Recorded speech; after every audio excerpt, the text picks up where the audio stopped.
এপ্রিলের প্রথমার্ধে নির্বাচনের যে তারিখ দেয়া হয়েছে সেটি মাথায় রেখে কমিশন রোডম্যাপ দেবে বলে জানিয়েছেন এলজিআরডি ক্রীড়া ও যুব উপদেষ্টা আসিফ মাহমুদ সজীব ভুঁইয়া।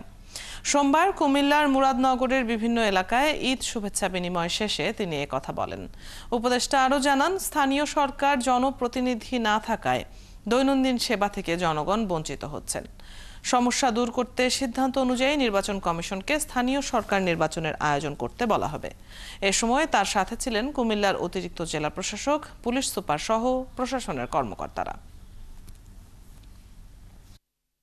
উপদেষ্টা তিনি একটা সময় নির্ধারিত করে দিয়েছেন এবং আপনারা জানেন যে জনগণের আসলে যে সেবাগুলো স্থানীয় সরকার থেকে পায়, অধিকাংশ সেবা স্থানীয় সরকারের মাধ্যমে পেয়ে থাকে, সেগুলো বিঘ্নিত হচ্ছে দীর্ঘদিন ধরে এবং এটা আমাদের একটা কনসার্ন। আমরা অনেক জনকল্যাণমূলক কাজ করার চেষ্টা করছি, কিন্তু যে দৈনন্দিন সেবাগুলো দেওয়ার কথা সেগুলো দিতে পারছি না, কারণ স্থানীয় জনপ্রতিনিধি নেই।